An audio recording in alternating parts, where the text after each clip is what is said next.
Bonjour et bienvenue pour cette nouvelle vidéo sur le pranayama. Alors aujourd'hui nous allons voir le Kapalabhati. Kapalabhati, ça veut dire littéralement crâne brillant ou alors nettoyage du cerveau, et on va voir pourquoi, simplement parce que lorsque nous allons faire Kapalabhati, nous allons immerger notre cerveau d'oxygène. Donc ça va avoir comme effet un éveil très actif de notre cerveau par un regain d'énergie et puis par ce regain d'oxygène. Et ensuite, on va aussi évacuer considérablement le dioxyde de carbone, ce qui va permettre de renouveler nos cellules en oxygène et de relâcher toutes les impuretés que nous avons à l'intérieur du corps et du cerveau.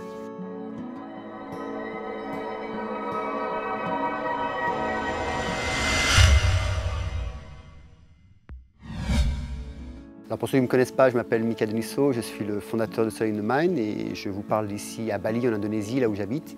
Il est maintenant 7 h du matin et le soleil est déjà très chaud.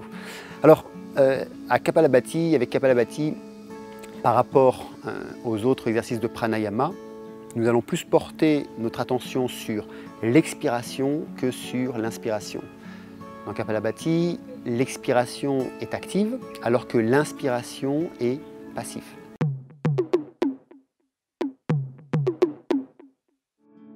Alors avant toute chose, prenons un instant sur la posture. La posture, vous allez vous mettre dans la position du demi-lotus ou dans votre position de méditation. Donc par exemple, vous allez mettre votre jambe croisée et puis vous allez avoir le dos bien droit.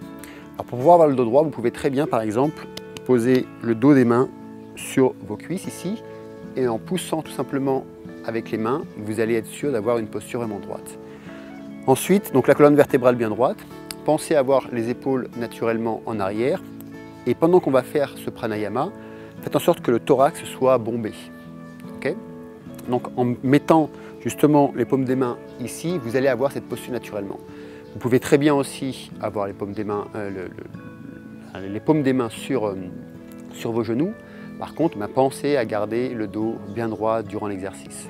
Ensuite, pendant toute la durée du pranayama, vous allez porter votre attention sur votre abdomen, donc sur le bas-ventre, puisque c'est ici que va se passer Kapalabhati.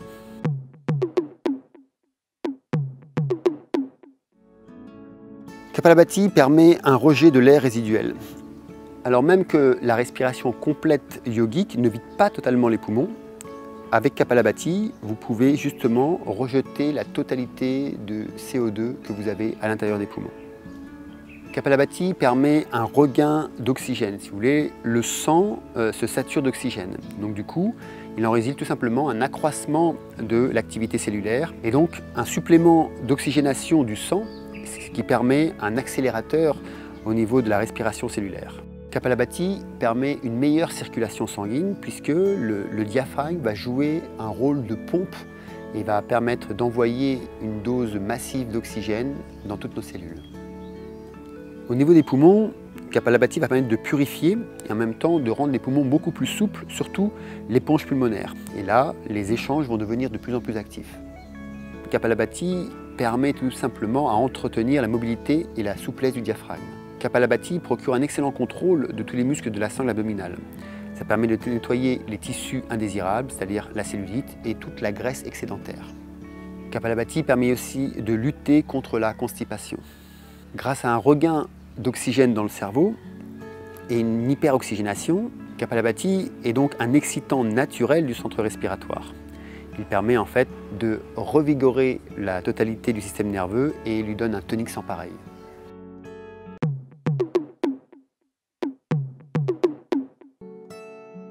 Alors en quoi consiste justement le pranayama Kapalabhati? Comme je vous l'ai dit, l'inspiration est passive et l'expiration est active. Tout d'abord, au niveau du rythme, il faut savoir que vous allez inspirer à peu près 3 fois la longueur de l'expiration. C'est-à-dire que si votre expiration c'est 1, l'inspiration va être 3. Seulement, elle va être passive, c'est-à-dire qu'on ne va pas porter notre attention sur la respiration, mais vraiment sur l'expiration qui, elle, va être puissante, fulgurante et très profonde.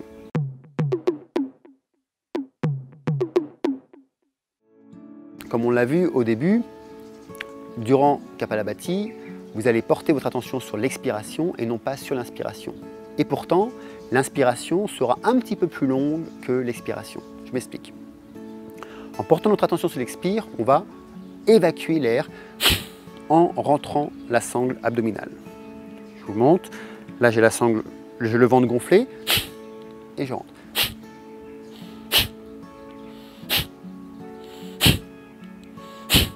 Comme vous voyez, je porte mon attention sur l'expire et l'inspiration se fait naturellement sans forcer. Le bon rythme de l'inspiration-expiration, c'est l'expiration et inspire à peu près 3 fois la longueur de l'expire.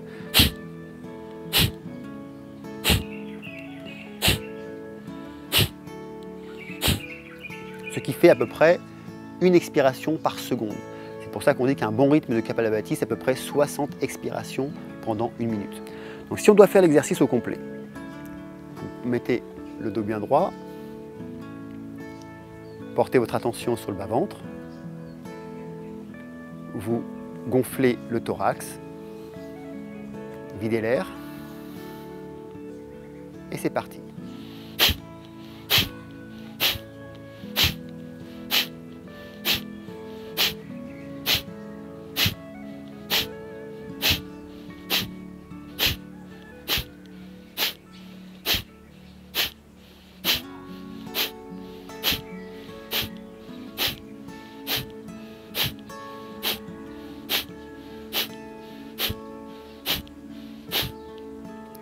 Voilà. Une fois que vous avez terminé, vous terminez sur une expiration. Vous pouvez fermer les yeux pendant que vous faites le pranayama. Et vous allez sentir au niveau du cerveau comme des vibrations. C'est-à-dire que c'est normal parce que vous avez un afflux d'oxygène. Donc vous allez vous sentir réveillé, éveillé. Et vous allez voir un bien-être mental apparaître immédiatement. C'est un exercice, c'est un pranayama que je fais moi particulièrement à chaque fois juste avant de méditer. Vous pouvez aussi le faire juste avant les exercices de pranayama puisque ça permet tout simplement d'être beaucoup plus concentré, d'être plus vif. Et vous pouvez le faire aussi, alors là si vous voulez aller beaucoup plus loin dans la pratique du yoga, avant chaque asana. Les asanas ce sont les postures de yoga, donc avant chaque asana, vous pouvez très bien faire Kapalabhati. C'est ce qui va vous permettre d'être concentré pendant votre pratique, pendant votre posture et d'aller beaucoup plus loin mentalement et d'être éveillé.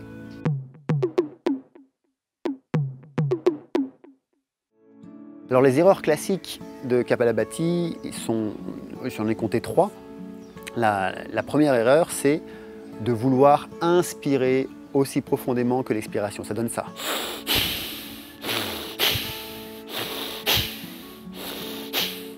Donc du coup, il n'y a pas d'évacuation complète du CO2. Donc le transfert oxygène-dioxyde de carbone, évacuation de dioxyde de carbone et absorption d'oxygène, se fait mal. Ici, encore une fois, ne portez votre attention uniquement que sur l'expiration et absolument pas sur l'inspire. L'inspire va se faire naturellement, alors que l'expire, elle, doit être poussée. La seconde erreur, c'est de vouloir trop expirer, c'est-à-dire rentrer la sangle abdominale le plus profond possible, c'est-à-dire comme ça. Voilà, vouloir vraiment aller profondément. Comme vous avez vu, ça a bougé mon corps, donc ça me met dans une posture d'abord mal à l'aise. Ensuite, c'est très douloureux au niveau de la sangle abdominale, mais aussi c'est très douloureux en bas du dos. Donc pour ceux qui pratiquent des exercices pour éveiller la Kundalini, c'est quelque chose qui est assez dangereux. Donc évitez de vouloir aller profondément, allez juste là où la sangle abdominale s'arrête. Vous allez voir, il va y avoir un stop, simplement. Et en même temps, sur ce stop, vous allez sentir votre anus se contracter. C'est que vous faites bien l'exercice. C'est-à-dire, je vous fais le mouvement de l'anus avec mes mains.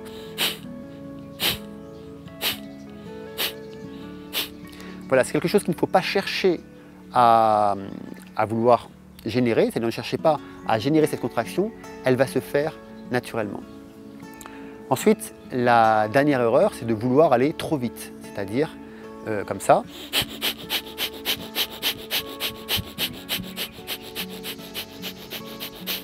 Donc là, il n'y a pas d'évacuation de CO2, puisque vous ne pouvez pas amener la sangle abdominale profondément et vous n'avez pas d'absorption d'oxygène non plus. Donc vous êtes en hyperventilation et là, c'est beaucoup plus dangereux qu'autre chose. Donc là encore, la bonne mesure, c'est à peu près l'inspiration 3 fois, enfin multiplié par 3 la longueur de l'expiration, ce qui redonne.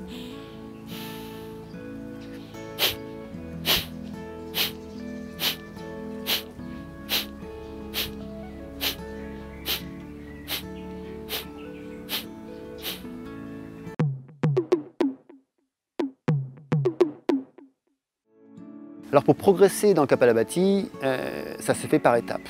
D'abord, si vous n'êtes pas habitué, je vous conseille de faire des sessions de 10, donc de 10 soufflets tout simplement. Vous partez comme ça, le dos bien droit, vous pouvez mettre les mains là, vous expirez.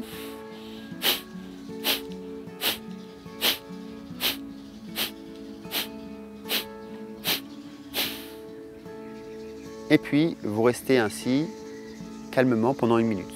Et puis vous recommencez 3 fois. Le lendemain, vous passez à 20. Le lendemain, vous passez à 30. Le lendemain à 40. Le lendemain à 50. Et comme ça, au bout d'une semaine, vous pourrez faire un cycle complet de Kapalabhati qui est 60. Donc, lorsque vous aurez fait le cycle de 60, vous vous relaxez à peu près pendant 1 minute encore. Donc 60, ça fait 60 secondes, ça fait 1 minute. Vous relaxez 1 minute. Et puis vous recommencez ainsi 3 fois. Ensuite, si vous voulez aller beaucoup plus loin, il est conseillé de ne pas dépasser les 2 minutes de Kapalabhati. Moi, j'ai appris en Inde auprès de Shivananda, et puis aussi en suivant les enseignements du Kriya Yoga, que Kapalabhati n'allait pas beaucoup plus loin que 2 minutes, c'est-à-dire 120 soufflets en une seule fois. Donc ça va activer, vous allez avoir beaucoup plus de CO2 qui vont partir et beaucoup plus d'oxygène qui va rentrer. Donc l'effet au niveau du cerveau va être beaucoup plus puissant. Par contre, faites-le par étapes. Commencez par 10 si vous n'êtes pas habitué, ensuite 20, 30, 40, 50, 60. Entre chaque session, vous vous reposez à peu près 1 minute, et puis ensuite vous continuez, vous faites 70, 80, 90, etc. jusqu'à 120. À chaque fois, pensez à faire un arrêt entre une deuxième session. Un cycle complet de Kapalabhati, c'est 3 cycles de 10 ou de 20 ou de 30 ou de 60 ou de 120.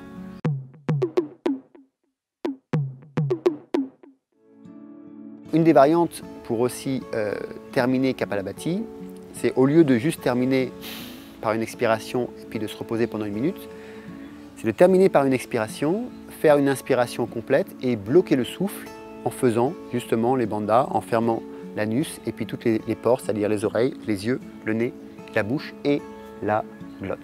Alors, je vais voir comment ça procède. Je vais faire juste une série de 10.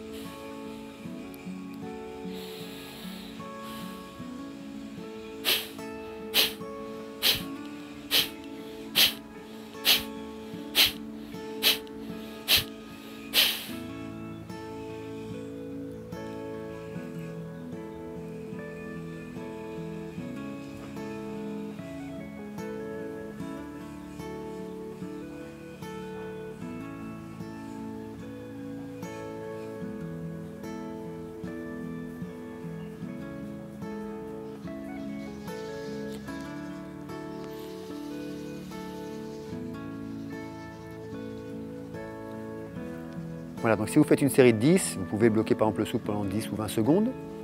Si vous faites une série de 60, vous pouvez essayer de bloquer le souffle pendant à peu près 60 secondes ou jusqu'à ce que ça soit un petit peu difficile pour vous. N'allez pas au-delà de votre limite, soyez toujours, je dirais, doux avec vous-même, doux avec votre corps.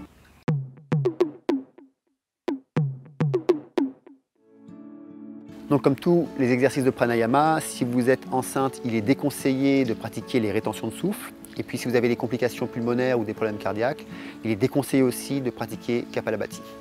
Voilà, donc j'espère que cette vidéo vous aura motivé à pratiquer ce pranayama. Faites-le si possible avant chaque exercice de pranayama. Faites-le aussi avant de commencer votre méditation, ça vous permettra d'avoir un meilleur état d'esprit et une clarté d'esprit. Si vous voulez aller beaucoup plus loin, si vous êtes un yogi avancé, alors faites-le aussi avant chaque asana. Donc vous pouvez le pratiquer juste Kapalabhati 1 minute, 2 ou 3 minutes avant chaque posture de yoga. Voilà, sur ce, je vous souhaite une belle semaine, je vous souhaite de bien pratiquer ce pranayama. N'hésitez pas à partager cette vidéo si elle peut aider quelqu'un, en tout cas dans sa pratique de yoga, dans sa pratique de pranayama. Quant à moi, je vous dis à la prochaine pour continuer à apprendre, évoluer et partager ensemble. Merci.